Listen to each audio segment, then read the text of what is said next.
Hey everybody, got a little windshield time today. I've been zigzagging all around East Tennessee, and I want to talk about something. I've not done a video on this in a while. It got really popular when rates shot up there towards the end of 22 and 23, with a lot of lenders talking about the 2-1 buy down.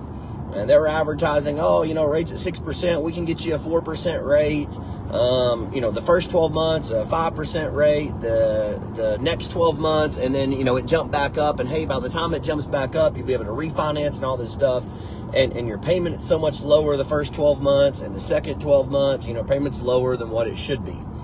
And it all on paper looks good, sound good. It's legitimate. It's not a scam. It's not a con.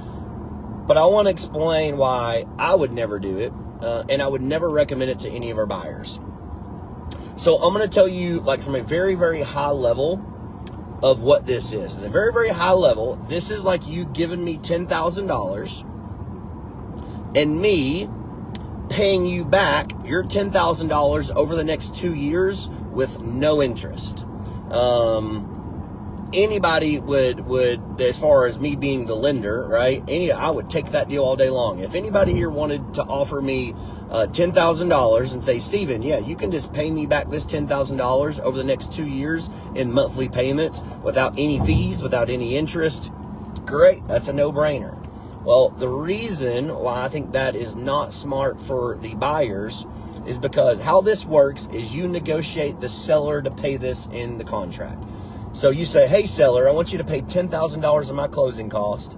And basically what the lender does is they take that $10,000, they put it in an account, and it basically offsets your payment for those 2 years for that percentages.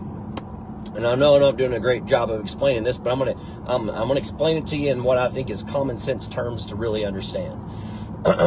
Now, you closing on the home, they've already taken that $10,000 and put it towards the 2-1 buy down. You as a buyer, you still have closing costs. You still have $10,000 of closing costs. So that means you got to get $10,000 out of your bank account and you got to bring it to the table in order to pay the lender fees, the title fees, the taxes and the insurance, all the closing costs. So you are still paying $10,000 in addition to the $10,000 the seller's getting in order to close. Here would be, and again, you're getting the money back at no benefit to you. You're just getting it back over time. Here would be what I would suggest. I would say, let's have the seller pay $10,000 of closing cost. You bring no extra money to the table. You close. So in other words, you keep your extra $10,000 that otherwise would have been paid back to you over 2 years. You keep that in your account for a rainy day. Tell you what, you invest that. Go to your local bank, invest it in CD. You get paid 3, 4, 5% in a CD. You make more money by keeping your $10,000 and having the seller paying your actual closing costs than getting your $10,000 paid back to you over time with no interest, with no financial benefit to you whatsoever. So that's why I'm against it. I know lenders probably hate me whenever I point this out, especially ones that push that program.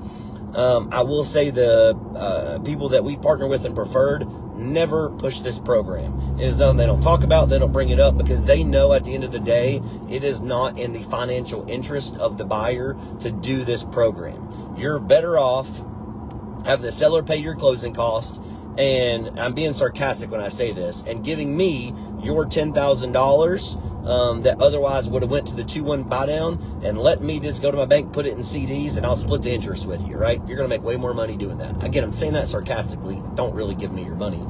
But that is a better financial decision than doing the 2-1 buy down program.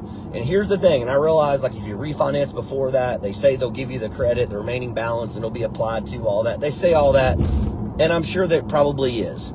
But I would rather have my money in my account where I can see it, feel it, touch it, mess with it, do anything what I want with it. If I got an HVAC that goes out, I got $10,000 to replace my HVAC. Well, if you do the 2-1 buy down program and the seller's $10,000 pays for that, your $10,000 pays for your closing costs, that was all your money. Well, guess what? You don't have money to buy an HVAC. You have to now go and finance that. So now you're financing an HVAC, and guess what you're doing? You're paying interest on financing your HVAC. You're losing, whereas otherwise you would not have paid any interest and you would have bought it out flat. Probably gotten a cheaper deal on it because you would have paid cash. So I could go on and on and on, but that's the best example I'm giving. Basically, you're giving the lender $10,000 back to give you $10,000 so they can pay you back monthly over time with no financial benefit to you. That does not make any sense, people. As always, this is a little rant, because stuff like this, I see it all the time. Where lenders push this and they advertise it, and again, it's a legitimate program. I don't know, and maybe there's something I don't know about this program, but I don't think you're ever be able to convince any financial person that has any financial sense that that's a good move, to give someone else your money and allow them to pay you back over 2 years with no interest. That doesn't make any sense to me. But as always, if you ever have questions on this stuff, this is a real short video, shocking. But y'all have a great day. Holler anytime.